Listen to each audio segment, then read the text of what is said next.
Hey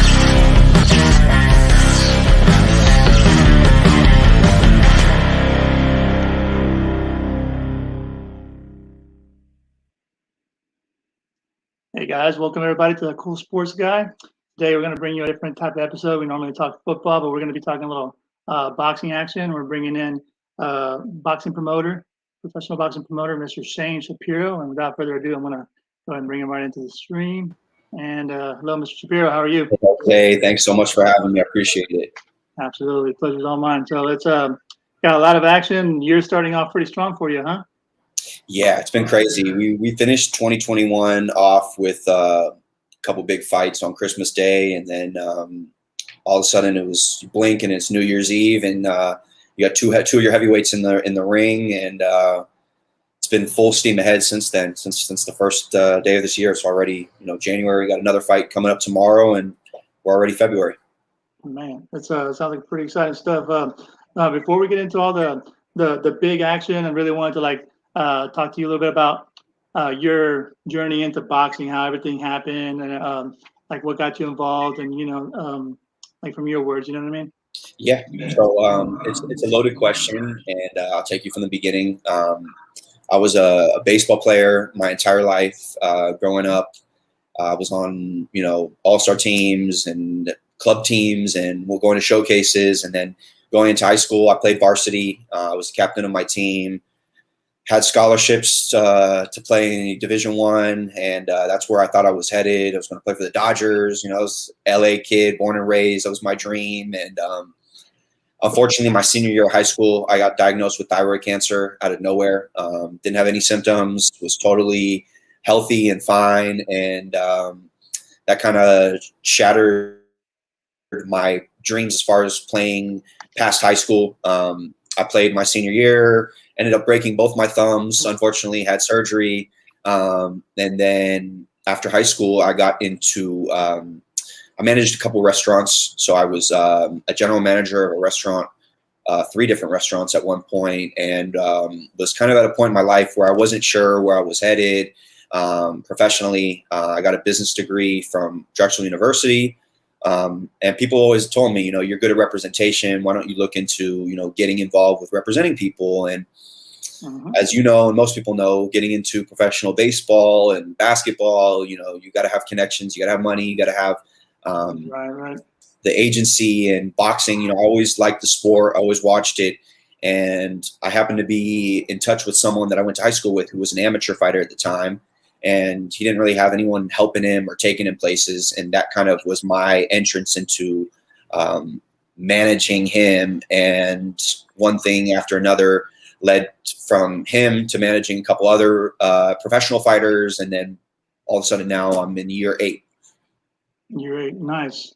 And a lot goes into that promoting, right? A lot of, and I know that you're a busy man right now. You're also going to law school, right? How's that going for you so far? Yeah. So before I got into promoting, I was managing for 6.5 years, which was more the day-to-day stuff, taking fighters to the gym, training, protein, supplements, taking them to the fights, more day-to-day stuff, making sure everything is going smooth between the trainer, the promoter, and at some point, I kind of said to myself, I don't have the time or capacity to do this anymore on a day-to-day, hands-on on that aspect. And it was kind of around COVID that the management slowed down for me as far as fights and boxing slowed down. And I'd said to myself, how can I stay involved in boxing and still be impactful in another position? And I just thought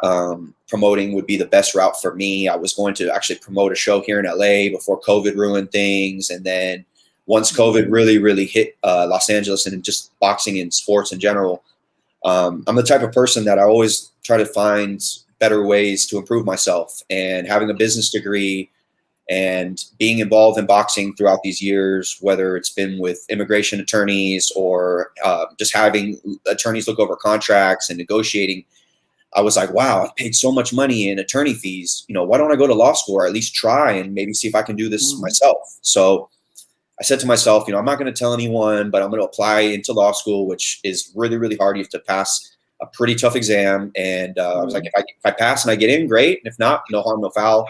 And I passed and got in, and now I'm in my second semester. So I'm balancing full-time promoting and then also full-time law school, which is a lot.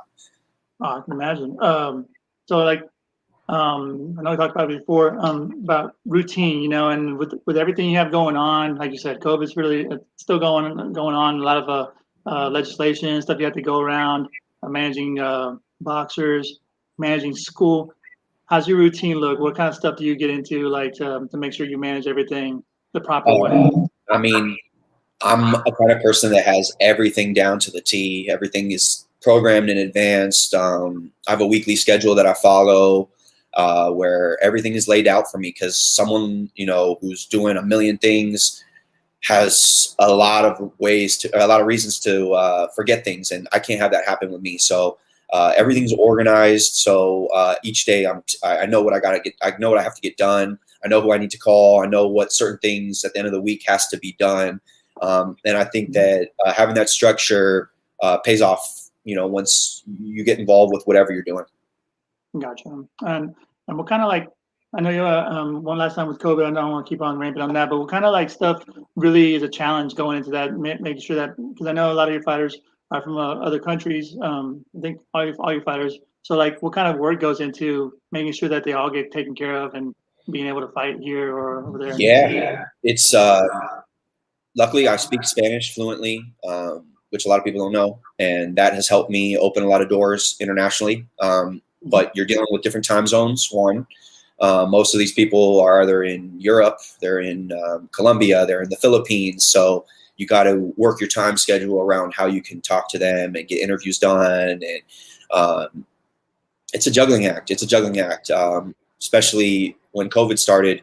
They weren't letting people into the country. You had to have special exemptions, and now especially they've tightened up on that even more. And then, you know, we had the presidency kind of change, so there was a lot of change in immigration laws. So it's been I don't want to say it's harder for everyone. Everyone's going through a tough time and having to adjust, but it's been an adjustment period. It's not as easy as it once was, where fights were just being made like this, you know. But it's also given opportunities where fights are falling out all the time, and it's also giving more opportunities for people to be ready. Gotcha. Yeah, and that's good. And you know that you're tackling that. You're not just waiting for stuff to happen. You're making stuff happen. And there's other promoters. Everybody knows the names. I know you're making a name for yourself right now, and I'm getting choked up about it. Sorry, excuse me. So what makes you different than those other promoters? Or what kind of stuff do you bring to the table that maybe other people don't, or just different, you know? One, I'm a younger guy, and I like to think that I like relate with my fighters, and you know, it's like they look at me as someone that's like closer enough in age that they can tell, you know, personal things to, talk about how they're feeling and relate to on a personal level. You kind of mentioned it earlier, but if anyone looks at my roster, I don't have any American fighters right now. So all of my fighters are either in the Philippines, Venezuela, Colombia, Cuba, in Europe, as I mentioned. All my fighters are overseas, and I think that sets me apart from other promoters that are here. I'm giving opportunities to people in other countries, and besides the big names that, you know, the big promotional companies that, you know, everyone wants to fight for, you have to find a little niche for yourself. Everyone says they're a promoter, everyone says they're a manager, but what makes you different? You know, what makes you different? Well, you know, I work with all the big time promoters. So if you look at all my fighters, they fought on PBC, they fought with Matchroom, they fought with Top Rank. You know, there's no like, oh, I'm an in-house promoter, or I only work with one certain. No, I work with anyone that is going to do something good for my fighter. Doesn't matter. And I think my roster is very diverse. I don't have any American fighters, and it's for a reason. I believe that, you know, fighters from other countries, they're fighting for other reasons that I think American fighters, I don't want to say don't necessarily have that same hunger, but it's a different drive. And I like, more than the money, being able to change people's lives that come from other countries and give them what people call the American dream, you know, a shot at a new life. That's a big step. Yeah. Like making sure that they get those opportunities. And like you said, I like the fact that you're not just focused on one, you know, one company, one like in-house promoter and everything. So those kind of fights, I think the fans really like clamor for some fights, and they don't get made because of that, because the promoter's ego. And it's good to see that you're like putting all that aside, and it's just for the fighters' I purpose. mean, here's the thing. This is what I tell a lot of people. A lot of people ask me, hey, you had two heavyweight, undefeated Cuban prospects. Why'd you have them fight each other so young? Well, why don't you baby them to 10-0 or 11-0 and then put them in? And I was like, well, did you miss the fights? Both guys won. Even though one guy got a loss on his record, it was a fight that everyone is like, wow, I want to see both those guys. I mean, right after the fight, Mr. Heyman said that he loved both those guys. There wasn't a winner or a loser. And I think that you have to be willing to like put the good fights together and no one wants to see fights that we know the outcome. In every single professional sport, you see the best two teams play each other, and there's no controversy. At the end of the season, there's hopefully going to be the Rams, and hopefully, whoever we're playing against, there's not going to be any controversy. There's going to be a winner at the end. In basketball, same thing. Baseball, besides Houston Astros, same thing. There's no controversy. You know who the winner is. And in boxing, I think our sport misses that. Is like there's not enough of the best versus the best. It's controversy, and no one wants to see or pay for fights. They know the result. And I think for me, I want to have that on my resume as he's a guy that puts together good fights. He appreciates the sport. And I tell all my fighters that if you go out there and you like perform well and you put your heart on the line and you fight hard, you're going to win. People are going to want to see you fight again. You don't lose. Right. I completely agree.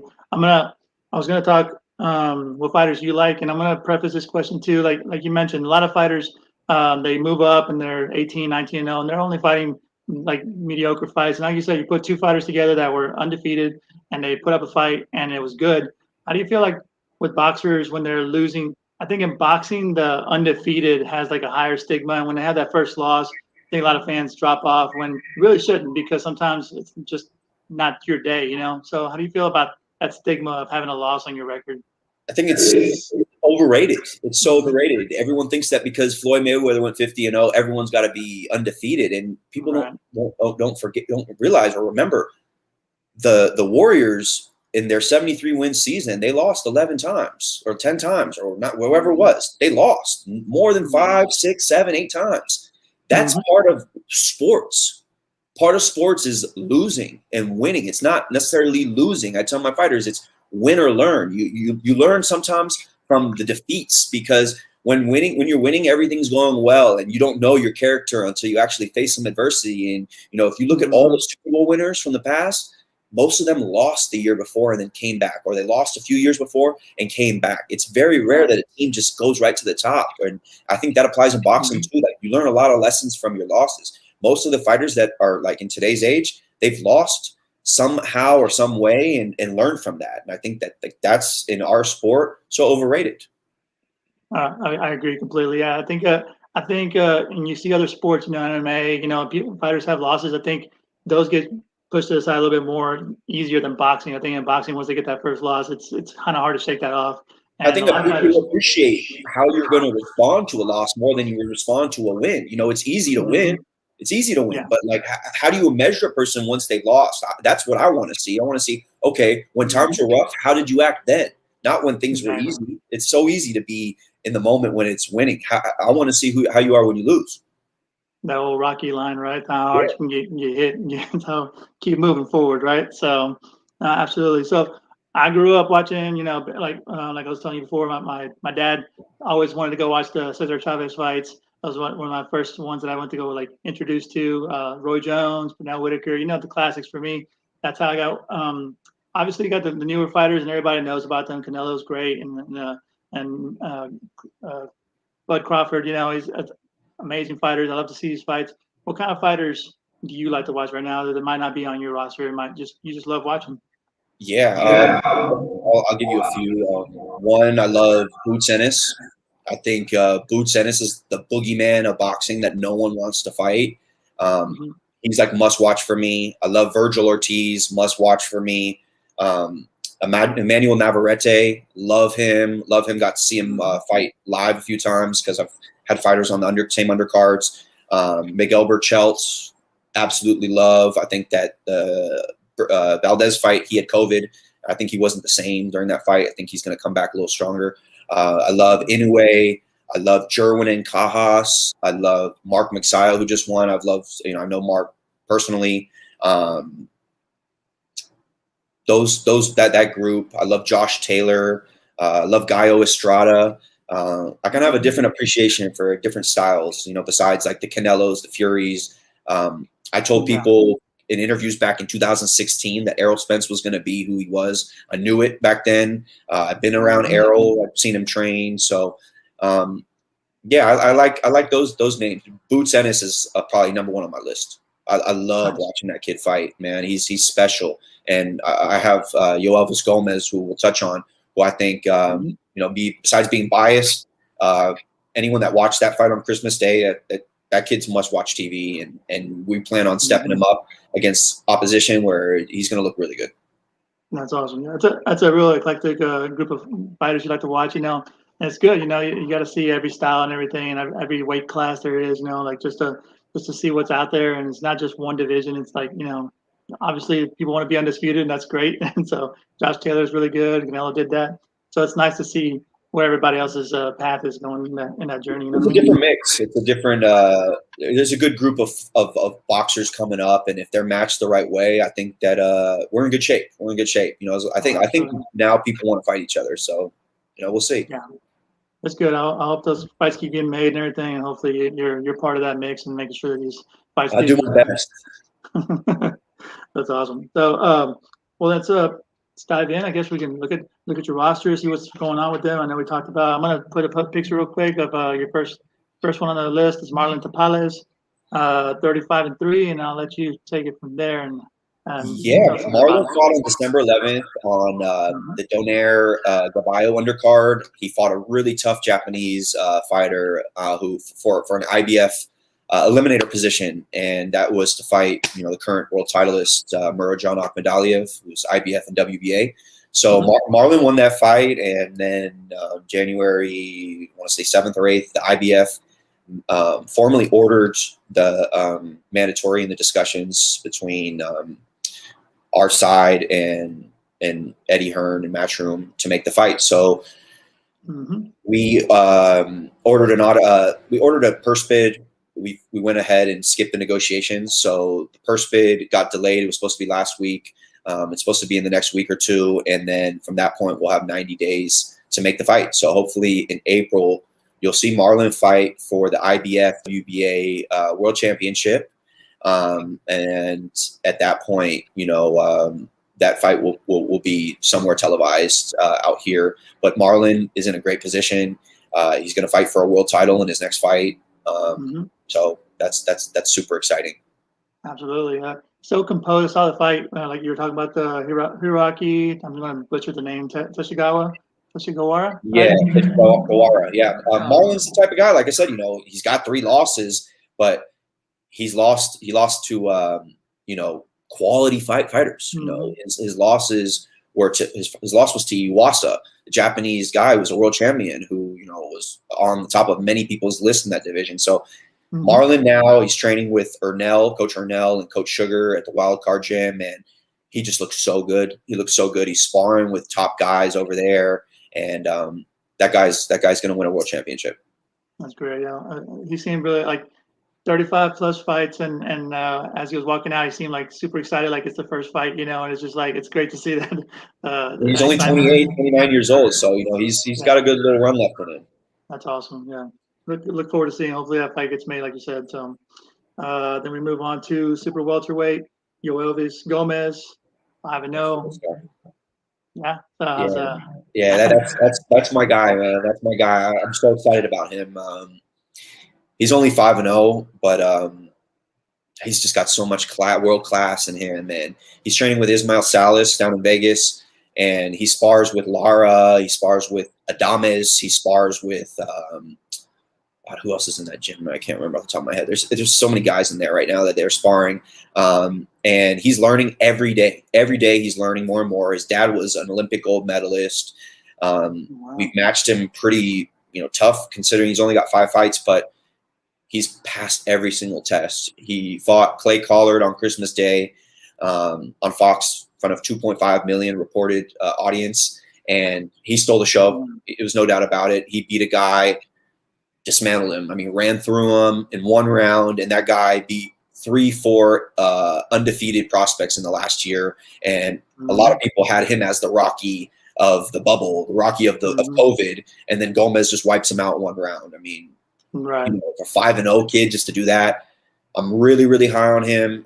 He's only 23 years old, so he's got a lot of maturity still to do, and physically and mentally. So I just think his potential is just sky high, and he's here in America. He's already fought on TV, so I think that his potential is just outstanding. And now I'm just working on getting him to speak English perfectly, so he won't need me anymore to translate, and then he'll get, you know, all the American fans. So I'm excited. That's great stuff. Yeah, I saw the fight. That was a nice Christmas present for him. You know, getting that win right there in front of that's a crazy 2.5 million audience. Yeah, you know, you get your name out there, and you're 5-0, and you're just moving. It seems like also great personality. It seems like from what I saw in there, and you're just happy. And, first fight in America. You know, that's a kid from Cuba's dream, and then on Christmas Day, and then you know, it's on regular Fox. You know, it couldn't have worked out any better. That's awesome. Hopefully we'll get to see him like more this year. He just fought like last month, so maybe like next year, this year coming up. We're looking at probably late February, early March.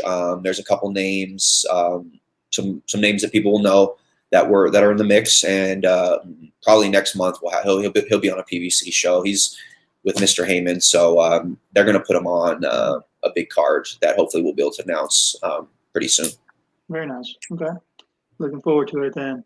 Then we have heavyweight, the heavyweight action with Lanier Pero. And on the same token, I guess we can talk, because I know they just fought each other, Giovanni Bruzan. Yeah. So starting with Lanier Pero. Lanier is a heavyweight from Cuba, 29 years old. Younger brother actually went to the Olympics also, and he's training in Florida, in Miami.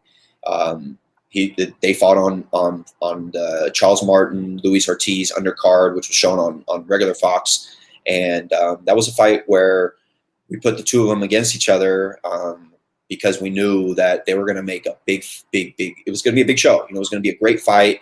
They didn't have any personal relationship, so there wasn't anything preventing them fighting each other. And you know, that's kind of like a thing that, you know, certain countries won't fight each other, and that's something that like we're trying to eliminate. We're trying to eliminate those stereotypes. And you know, you see fighters fight. It's boxing. You know, LeBron doesn't go against Steph Curry and say, you know, because he's American. You know, he goes in because he's the best. So Lanier fought Giovanni Bruzon. They're both co-promoted. You know, they're in my stable. So Perot's going to get a big fight up next. Bruzon's going to get a big fight next. Probably the next 2 to 3 months, you'll see both of them back on TV in big fights against good names, because you know, they both showed they're quality fighters, even though their record's only 5 fights and 6 fights at the time. They showed a lot of experience, and heavyweights, you know, those guys can have a good run, and I'm excited about those two. Those are the only 2 heavyweights I have in my stable. And the heavyweights are always exciting. The boxing is always good when you have good heavyweights. Agreed. Yeah. I mean, you just saw the biggest fight last year. What was it, November, with Fury, Wilder? Just looking, I know, like those kind of fights, you know, like they're few and far in between. So just to see a fight like that, it's nice to see heavyweights up in the move, you know, and you have 2 of them right now. Too exciting, super exciting. And they're not, I think that the stereotype, which I think is great about my guys, is they're not like the Cuban old school of box and move and box and move. These guys want to fight. These guys actually want to fight. You watch Gomez, his style, he's coming to fight. Bruzon and Perot for 6 rounds. It was war. It was war. They were trading bombs. So I think with this new Cuban generation, and in heavyweights in particular, I mean, guys that I'm working with, if you see a guy in my stable, they can punch and they want to fight. So I think that's the biggest thing that I'm looking for when I'm signing guys. You're not shying away from anything, right? They just want to get in there. Yeah. That's good stuff. Yeah. Those guys just fought recently, and we have one tomorrow's fighting. Yeah. Brand Martinez, 9-0. Super light. Tell us more about him. Yeah, Brand Martinez is fighting tomorrow. He's 9-0. he's fighting a guy 2-0, is Cuban, actually a Cuban guy, really, really tough. But this is a good resume builder for Abram. You know, he's going to get a big fight right after this. As soon as, you know, he takes care of business tomorrow, which will be shown on fight.tv for anyone that wants to watch. It's in Miami, Florida. It's a whole good card, actually, of fights. It's like I think 7 or 8 really, really good fights, undefeated fighters. Abram is a Mexican kid, and he's very marketable. I compare him to kind of like a Ricardo Mayorga. He's kind of got like the nasty attitude, and, you know, he comes to fight. He fought already on PBC once, and after this fight, we're going to put him in the mix against a top 15 name. He's already ranked in the WBA. So after tomorrow, he should be in a big fight. So I'm excited about him. He's really, really fan friendly, and people, anyone that's seen him fight says the same thing. Very nice. It's super awesome. Yeah. Nice to see him like be active too throughout this whole thing. You know, I know it's kind of hard with all the stipulations or whatever it is, but it's nice that they're, you know, getting their shot at the big time right there. I don't think there's one guy on my roster that hasn't fought in a year. I think almost every single one has fought 2 to 3, 4 times. Activities is so important, especially, you know, you just gotta find solutions, and I think it makes it easier, especially me working with foreign countries. Different rules as opposed to here. You know, certain things are, you know, we make it happen. That's a good point that you brought up. Like just being active, and how do you tackle that with your fighters being from other countries? Do you like find it easier for them to fight overseas, or do they want to come over here to fight big fights in the U.S.? Yeah, it's a good question. You know, first, most of the fights that have happened for my guys have been overseas. So in the Philippines, in Colombia. Up until a few weeks ago, things were a little bit more relaxed, and it was easy to get fights. And it was, you know, here everything's really regulated, and in some of those countries, you know, boxing is kind of like more the priority or more the main focus. And in some of those other countries, it was easy to get guys, you know, 3 or 4 fights. Because the testing wasn't the same as here. You didn't have to be in a bubble. You know, in some of the other countries, you know, just for good or for bad, COVID wasn't so much a focus or priority as it is here. Gotcha. I mean, like it's just a matter of mix, right? And just wherever the right fit for the right fight kind of deal. Yeah, I mean, you got to know people too. I think it's relationships too. You know, knowing who's going to be. You know, a lot of people had fights fall out.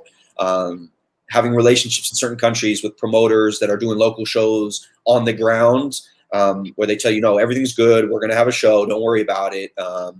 Makes it a lot easier instead of having to rely on someone else, or, you know, relying on restrictions or rules. You know, in some of those countries, I have good relationships with most of those people that, you know, I've been able to, you know, make sure that these fights actually happen and take place.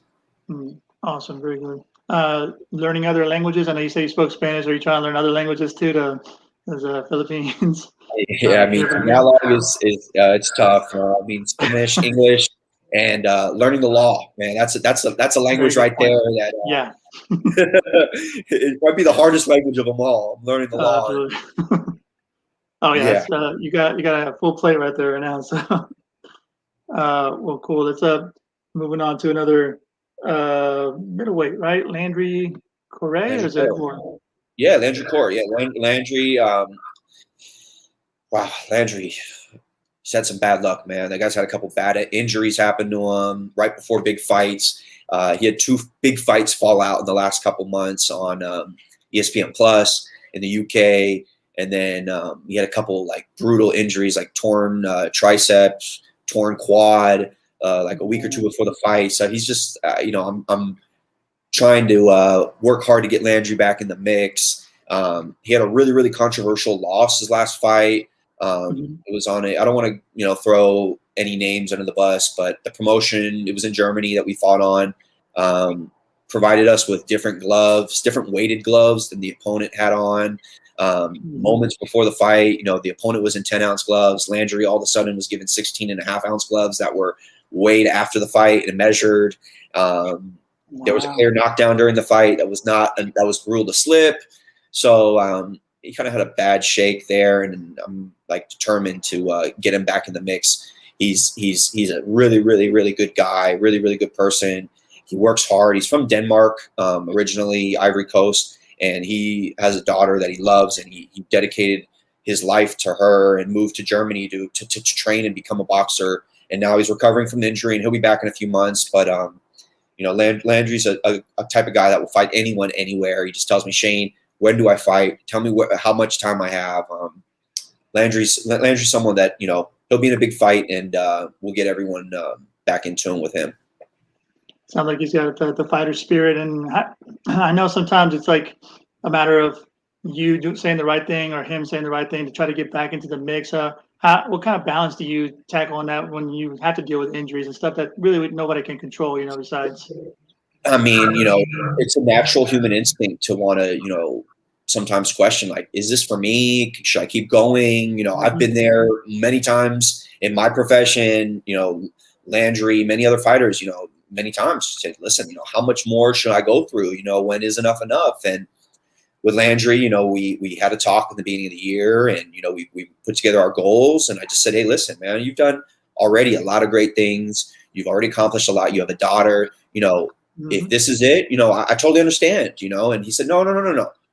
There's a lot more left in me. I'm going to make it one more little good run, and, see how much I have left in my body. And, it is a balancing act. You want to motivate them. And I think a big thing for fighters, not Landry specifically, or with any of my fighters, and just in general, it's like, you got to have the right person behind you and the right team to believe in you and tell you you can do it. And I think, especially in boxing, like we've touched on, once you get one loss, or once you switch teams, or if a promoter drops you or a manager drops you, sometimes it's easy just to call it a day and say, that's it for me. But when you get someone that actually like believes in you and says, no, we can do this. You got the potential. You got the talent. You just need someone to open that door for you.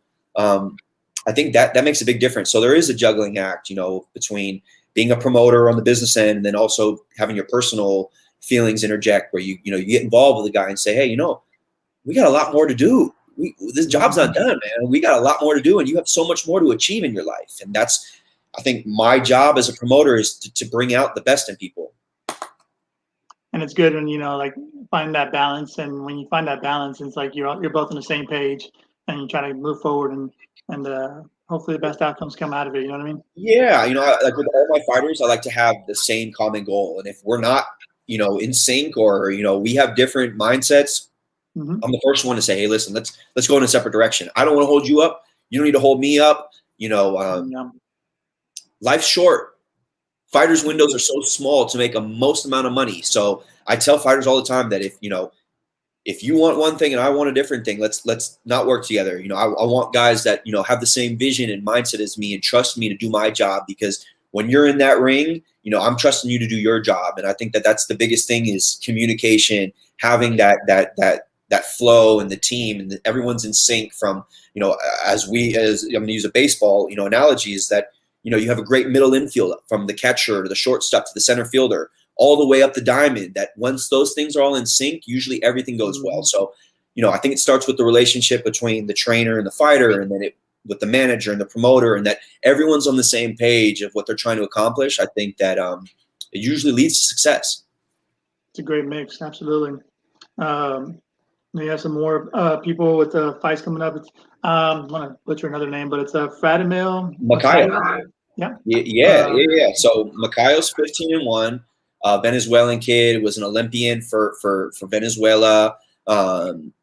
Got a loss early in his career against the guy that he shouldn't have been fighting that early on. And he came to me after his former promoter dropped him. And, I knew the kid was talented, just needed, a team behind him. And we put together 3 really, really good wins in the last year during COVID. I said to him, listen, just trust the plan I'm going to put for you. We're going to give you 3 fights, and then I'm going to get you a big fight, and then you're going to fight here in the United States. So we did those 3 fights. Now he's fighting February 24th in Mexico on UFC Fight Pass. So it'll be for everyone to watch. I wanted to make sure I put him on a platform where they'll get a lot of eyes on him. So he takes care of business on February 24th. He's fighting a guy 5-0, a Mexican kid that just beat Keith Hunter, a Mayweather fighter, 13-0. He took his O. So this kid's coming to fight. Makayo's going to come to fight. he's been training with a good friend of mine, James Gog in Mexico, who's an old school classic trainer, and he's really taken this kid under his wing.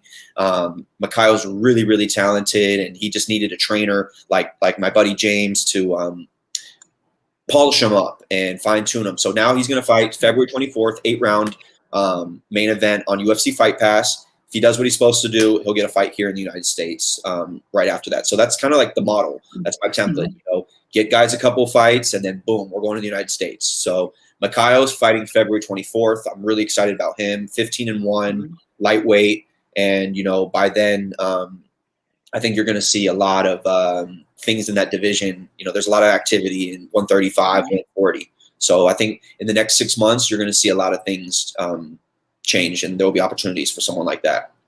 That's pretty awesome right there. That leads me to another question. I know we didn't talk about this, but like you said, he was dropped by from his promoter and he came to you. What are some questions you ask when someone comes to you? Like, kind of get you like initial, do you have a set of questions you ask to try to get a feel for a fighter, or just to let the competition flow? No. The thing is for me, it's got to be the right fit. You know, it's got to be the right fit. You know, I'm a full-time law student. I have, I think, 13 fighters on my roster currently, which we'll get through all the rest of the guys. But my time is very limited. So I don't need extra headaches and stress that already come with the job. So when I meet with a fighter, I want to know if there's a fit between us. Is the communication going to be there? I don't need the most talented fighter in the world. Unless you're Canelo Alvarez and you're making me $50-60 million every fight, the headaches and stress are not worth it. You know, the character, the biggest thing is the character. You know, like the talent is obviously a big thing. You know, everyone is talented at the high level, at the top level. All these guys are talented. It's about the sacrifice and the dedication. And, you know, for me, I like to hear about a guy's story. Who's their family? Who are they fighting for? That's one of the questions I'll say. Like, who are you fighting for? Why are you doing this? What are your dreams? What are your goals? Short term, long term. What do you want to get done this year? You know, who do you want to fight? I try to ask questions that are going to get me to the answer of who am I dealing with? Who is this person? I think one of the biggest things that I try to apply when I'm dealing with people is knowing your customer. And I think that goes a long way of when you're dealing with certain people, you know who you're dealing with and how to deal with that person, because we all act and react differently in different ways. And when I'm signing a fighter, I want to make sure that I can work with that person. I don't want to deal with things that are going to, you know, lead me down a wrong track, that I can replace that with more positive things in my life. So it's a fit. It's a fit. It's not necessarily all about talent and just seeing where it goes. I've had many fighters, I'm not naming names, that are very talented with really good records that I let go or don't work with anymore because, you know, at some point it's just not manageable and it's just way too time consuming and it drains you. There's so much negativity out there. That's why I love the positive side of sports. So it's good that, you know, you're touching on that part and the character and the building and just doing. There's plenty of headaches out there. They don't need to add to them, you know. So it's a tough world that we live in, especially with the climate, you know, with everything going on. We're all dealing with things, and I try to make things as simple and as easy as possible, and, you know, no more stress or headaches that don't need to be there, for sure. Fair enough. Awesome. Moving on to the next one, super featherweight, Jonica Tovar. Yeah. 20-0.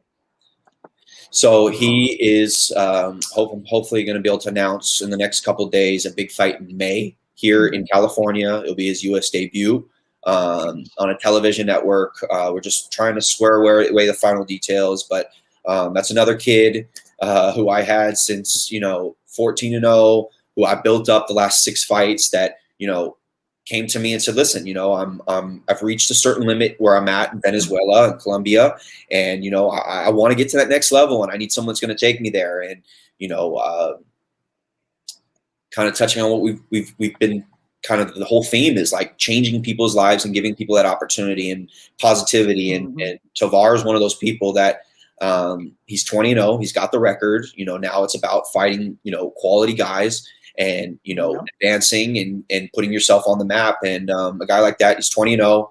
He's in the super featherweight division, so that's, you know, 130. You know, it's a money division. And, you know, if that kid comes over here in May and puts himself on the map with a good performance, there's going to be a lot of opportunities for him. So that's another guy that I got. He's only 22 years old. He's young. I got him when he, was kind of like in a crossroads situation, and we've just been building him. And then now hopefully this big fight in May over here in the States will be his launch pad, just like Makayo, like Martinez, like all Gomez, all these guys. This is their launch pad to making it, hopefully, in boxing and sport.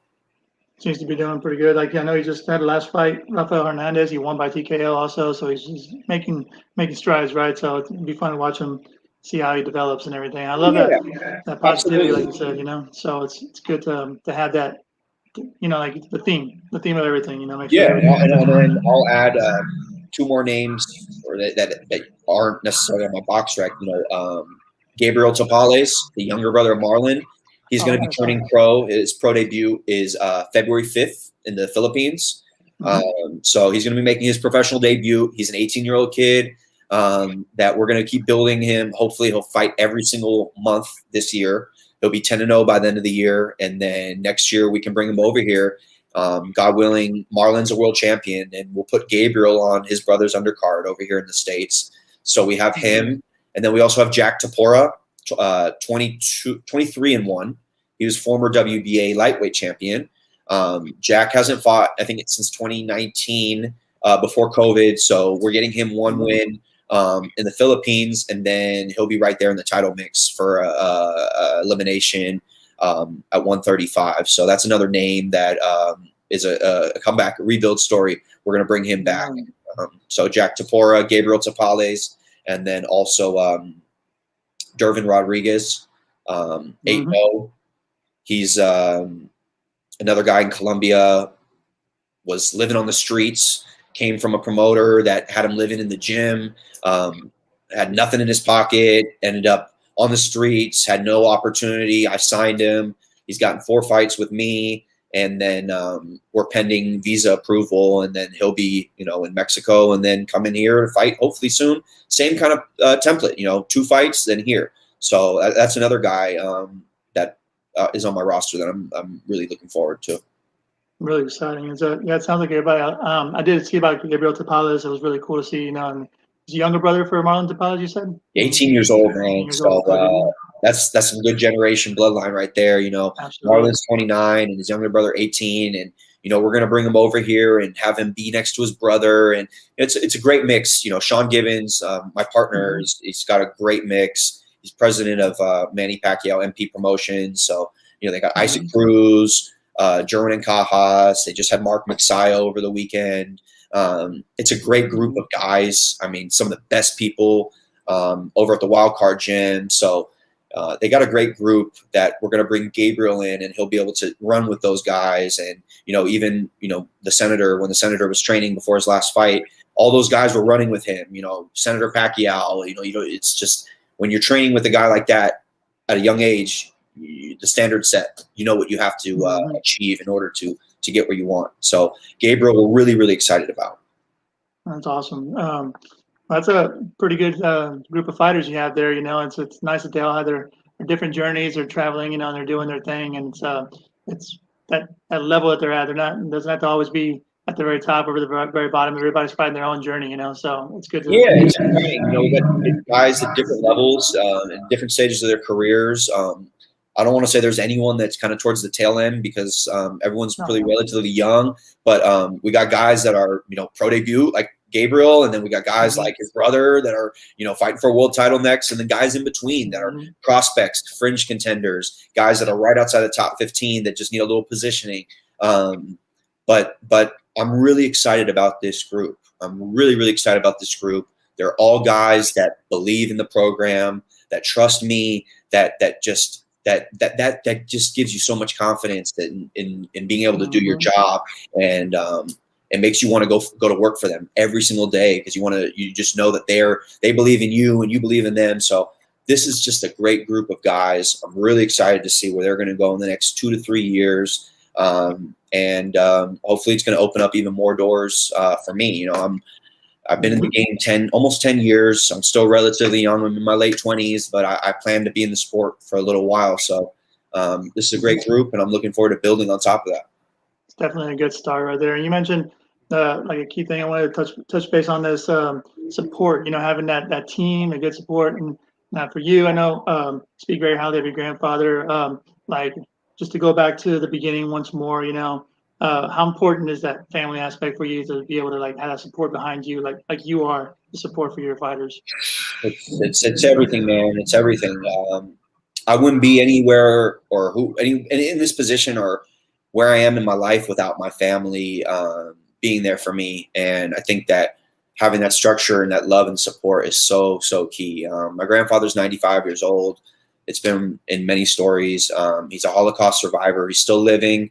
I talk to him every day, and he instilled in me from a young age to never forget who you are and who you come from. And, when you know where you came from, it just makes it easier to get where you're going or where you're trying to get going. And for me, my grandfather, my mom and my dad, my sister were really close knit. And the way that is because my grandfather lost his entire family in the Holocaust, and he came here with no one. So my mom grew up without cousins. And so my mom and my dad and my grandfather especially, they made it a importance for me to understand what family means. And ever since a young age, I've always prioritized my family. And if you see almost all the fights that I'm at, you'll see my family there too. They're not very far from me, and that's important for me.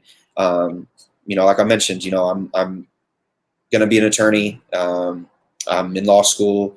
I still have the dream to make one world champion, which I know is going to happen. And that's the biggest, my biggest purpose right now in my life, besides my own personal goals, is I want to give my grandfather a world title in his hands before, while he's still living. He's 95, he's in great health, and that's the last thing that he supported me and always believed in me and always told me that I could do it and I could be anything that I wanted.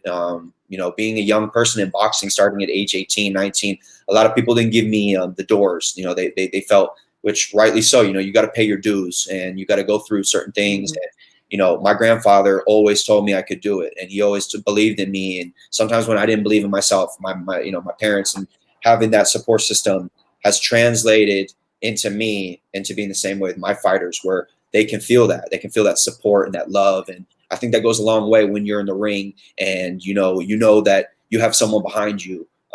It gives you that extra drive, that extra round to push a little bit more when you know who's behind you. And I think goes the same thing for me.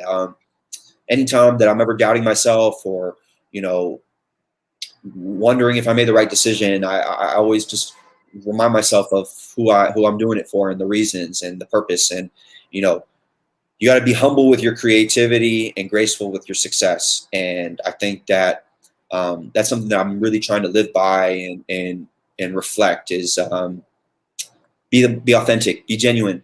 Don't be afraid to be who you are. And I think that in today's world with social media and everything, not enough people are willing to be the real version of themselves, the highs, the lows, every part, and that's something that I think that sets me apart, that I've been instilled from my family, is just to be yourself through and enjoy the journey. Don't just worry about getting to the top. Enjoy every single step on the way to the top.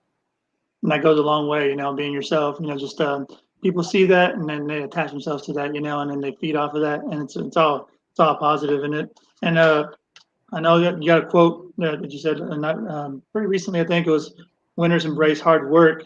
They love the discipline of it. Trade off they're making to win. The losers see it as a punishment." And that's the biggest difference between successful and non-successful people. And the work that you're putting in, with all this stuff with school and managing all these fighters and all, and just daily life, family, and all that, it shows, how the hard work that you're putting into and how you like adapt that philosophy right there. So it's nice to see for sure. I think that a lot of people in my age group and my generation and just like future generations don't want to put in the work that it takes to be successful. They want instant gratification and satisfaction. And that's kind of what social media, through a fault of its own, has enabled a lot of people. You post a picture, you see how many views, how many likes, and it's not necessarily about that. It's about what you're doing and what's the meat, the content behind it. And I think for me, I'm trying to live a life that, you can't have everything. And I think that a lot of people, like I've said in my age group, they want everything, but they're not willing or wanting to sacrifice something. You can't have everything and be at the top. My biggest inspiration, the late Kobe Bryant, he sacrificed all the greats in this world, Tom Brady, Warren Buffett, Elon Musk, some of the greatest people in this world. You have to sacrifice. You can't have everything. I'm a person. I don't party. I don't drink alcohol. I don't drink. I don't do drugs. When I'm not doing law, which is fortunately, consuming my entire life, I'm a sports junkie. So when I'm not doing law, I'm out doing sports, or I'm hanging out with my friends and family. And I think that you have to live and lead a disciplined life, especially being a young person. People are already having their questions and their concerns about you being young, and they're already having their doubts about you. So I think that you have to really eliminate those doubts. And I think that if you look at kind of where things are trending as far as leaders, if you look at the NFL head coaches, you look at NBA head coaches, it's kind of trending towards the younger generation-esque. But it's people that are sacrificing and wanting to put in the work. It's not just guys that are just showing up. If you look at the Sean McVays, the LaFleurs, the Shanahans, those kind of guys, they're guys that are all day, nonstop about their craft. And I take pride in that. I watch fights nonstop. Anything that's streamed or on a platform where I can watch it, I watch it. I take pride in that. Just like my daily, weekly schedule, it's down to a T, because I can't afford to be off. I can't. I got 15 fighters. I got law school. And, there's a million things that can get lost in transition in my brain. And if I'm not organized or sacrificed, then, I'm going to pay the price for it. I can't, and I don't want to. So the preparation goes into it. The sacrifice goes into it. And, one day I want to look back, and I want people to look at me and inspire like young people in this generation and say, you work hard for something, you're going to see the results. You put in the work, you put in the time, it pays off. And I believe in it. Absolutely. That's good stuff. I love it. And then you did mention Tom Brady, so I'd be remiss if I didn't speak about this previous weekend. How'd you feel when Matt Stafford threw that glorious pass to Cooper Kupp out there? Well, I'll rewind you for how I felt before that. I had like 7 strokes and like 3 mini heart attacks. I